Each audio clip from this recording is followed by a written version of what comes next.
I'm Sharon, an architect by trade, but today I'm stepping into the role of a bride, brimming with excitement as I walk down the aisle.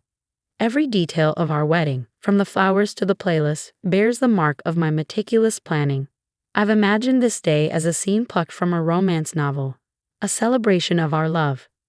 At the altar stands Peter, my soon-to-be husband, an engineer with a practical, no-nonsense approach to life that complements my creative flair. Together, we've always felt like a perfect match, each enhancing the other's strengths. As I approach, I catch a glimpse of something troubled in his eyes, but I chalk it up to pre-wedding nerves. I overhear Peter's mother, Julie, whispering nearby, her gaze intense and unsettling. Despite her strained smile and compliments, her eyes betray a different sentiment. The ceremony continues, but Peter's vows lack the usual warmth, and there's a tense pause before he finally says, "I do." During the ring exchange, Julie insists on capturing the moment with a photo, her words tinged with an air of caution rather than celebration. At the reception, she offers backhanded compliments on my dress, highlighting its beauty while subtly critiquing its non-traditional style. With a light-hearted remark about celebrating love in our own unique way, I deflected Julie's subtle criticisms about our wedding choices.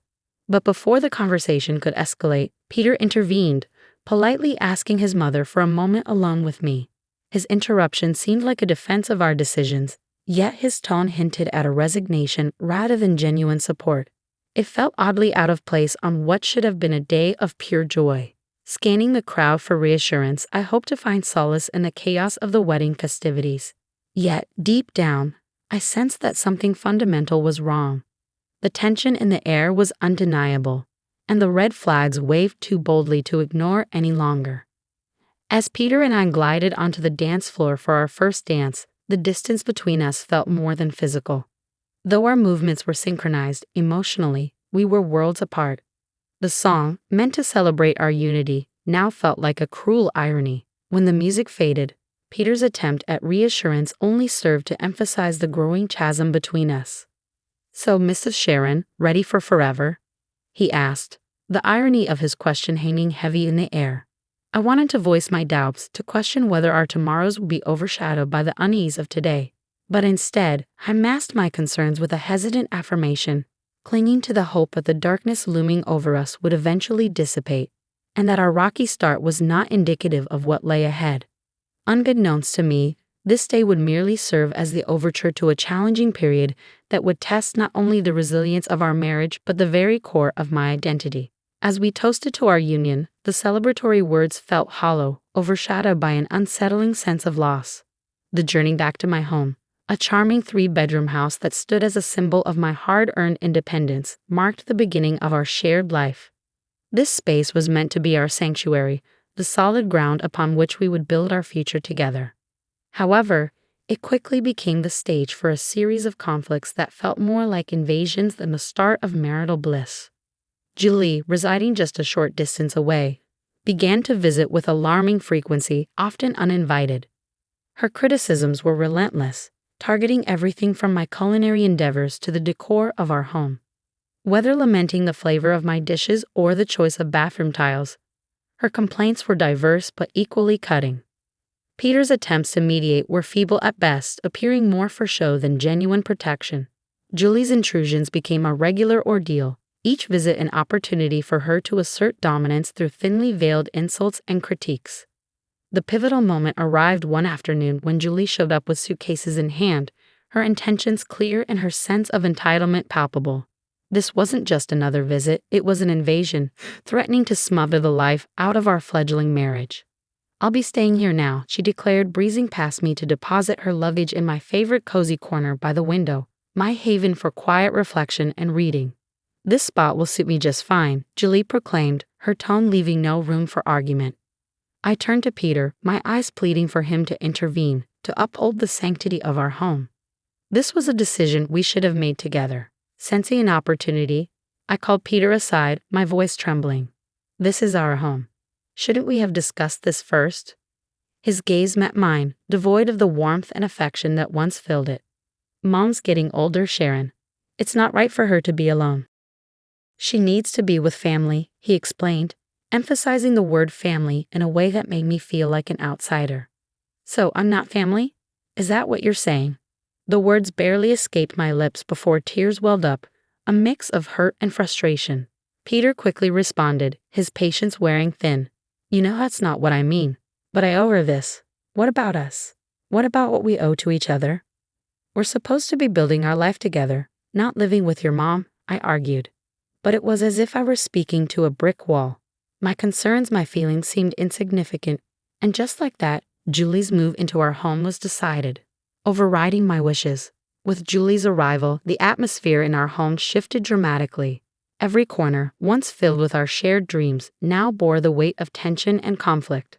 My tranquil reading nook was swallowed by her belongings. The kitchen became a battleground for her criticisms, and Peter, the man I married, seemed more aligned with Julie than with me.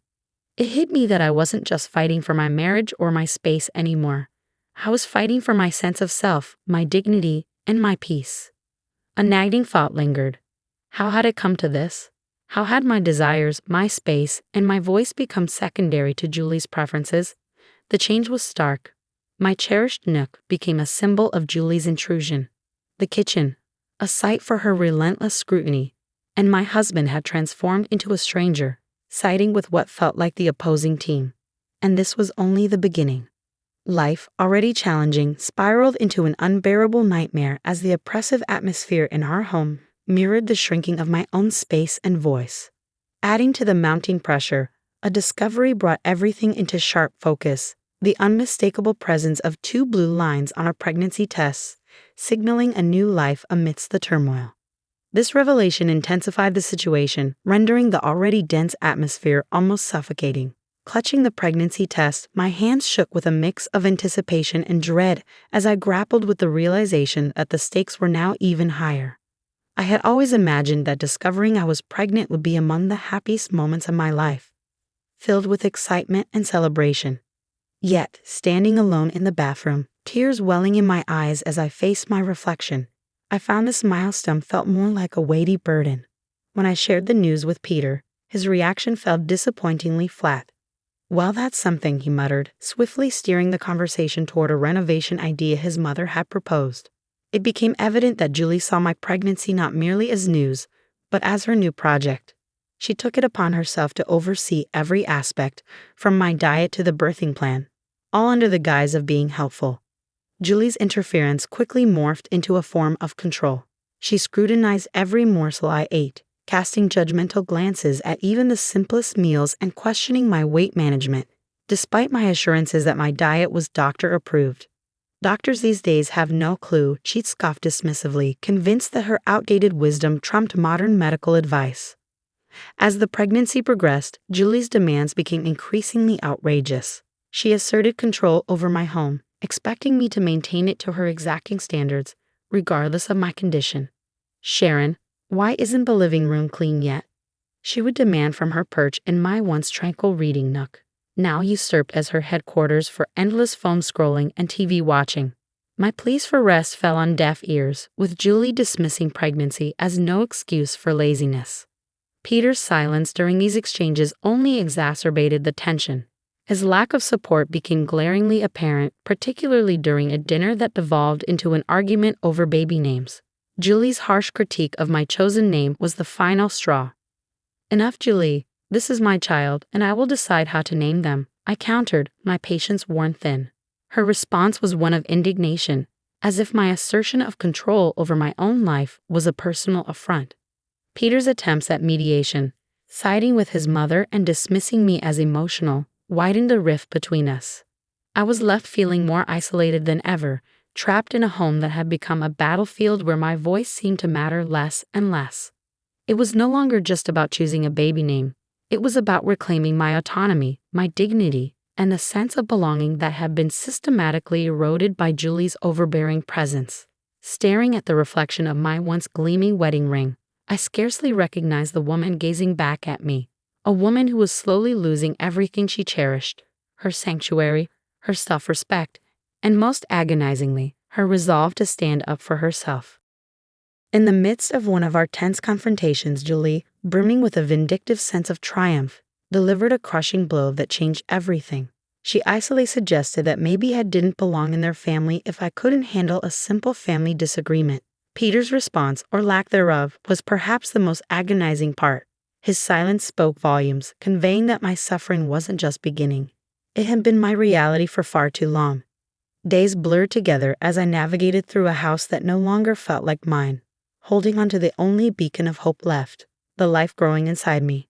Yet even this small solace felt threatened in the toxic environment I found myself in. The breaking point arrived on a chilly evening during yet another agonizing family dinner. Despite my efforts to prepare a flawless meal, Julie's criticisms were relentless, attacking everything from the seasoning to the preparation. Her words felt like physical blows, each comment chipping away at my already fragile confidence. But it was her next jab that pierced the deepest, questioning my ability as a mother based on my supposed failure to manage household chores. Peter's acquiescence was the final straw, pushing me past my breaking point. Fueled by a potent mixture of anger, pent-up resentment, and sheer desperation, I found my voice. Step it up? I've been carrying our child, managing our home, and enduring endless criticism from your mother, and you're telling me to step it up. The shock on their faces spoke volumes, but I was beyond caring. For too long, I had allowed myself to be diminished and demeaned. But in that moment, I reclaimed my voice. I'm done. I can't do this anymore. The clarity of my decision cut through years of suppression like a beacon of light. It was a declaration of my refusal to endure any more disrespect or emotional torment. I was prepared to fight for myself, for my child, and for a future liberated from the shadows that had clouded my life. As I spoke, my voice trembled with emotion, yet I remained resolute in my stance. I refused to raise my child in an environment where their mother was constantly undermined.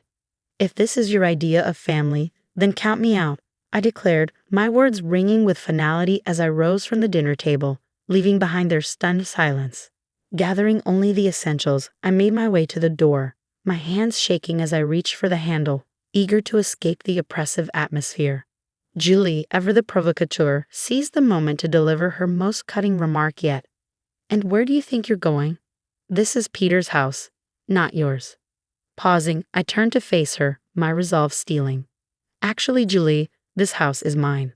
I bought it. I decide who stays and who goes. Peter's voice broke through, laced with desperation. Sharon, please, let's talk about this. But I was beyond negotiation. There's nothing left to discuss. I replied, my tears a testament to the pain of my decision. Stepping out into the cold night felt like embarking on a new chapter of my life, one filled with uncertainty yet also tinged with a profound sense of liberation. The closing door behind me marked the end of a tumultuous saga, a final farewell to a life I could no longer endure. With each step, a mix of pain and determination coursed through me, fueled by the urgent need to reclaim my autonomy. The journey to my parents' home blurred with cold, exhaustion, and heartache. Just moments from the sanctuary of my childhood haven, a stumble sent me crashing to the ground, the physical pain a mere echo of my inner turmoil. Yet, far from deterring me, this fall only strengthened my resolve. Arriving at my parents' doorstep, the concern etched on their faces mirrored the gravity of my situation. As they rushed me to the hospital, I realized this moment of vulnerability marked not just an end, but a beginning. Lying in the hospital bed, the reality of my circumstances sinking in, I knew returning to my former life was not an option. This breaking point was a vital step towards reclaiming the life and dignity that had been stripped away, a painful yet necessary transition towards healing and independence. The clarity that accompanies such moments is profound, illuminating the path forward from the shadows of the past towards a future of my own creation. Amidst a whirlwind of emotions, I stood surrounded by the comforting yet anxious presence of my parents. Their unspoken concern spoke volumes about their fears regarding the true state of my marriage, now starkly unveiled in its troubled depths. Breaking the heavy silence, my mother voiced her concern, her words laden with the weight of the unfolding reality. Sharon, dear, what's your plan now? Uncertain yet determined. I'm not sure, Mom, but one thing's certain. I can't go back to that life. Not now, not ever. My declaration, more assured than I expected, resonated with newfound determination. My father, who had been pacing anxiously, paused to offer reassurance, emphasizing their unwavering support regardless of my decision. He urged me to consider not just my own future, but also the future of the life growing inside me. His words prompted a silent acknowledgement from me. My mind had been a battleground of uncertain scenarios, each fraught with the possibility of a fresh start. The unexpected buzz of my phone shattered my reverie. A message from Peter, a plea for communication. Yet to me, his timing felt like a door long closed. His words, unseen, were left hanging in the void as I powered off my phone, a symbolic end to our dialogue. My next steps became clear, marked by action rather than words.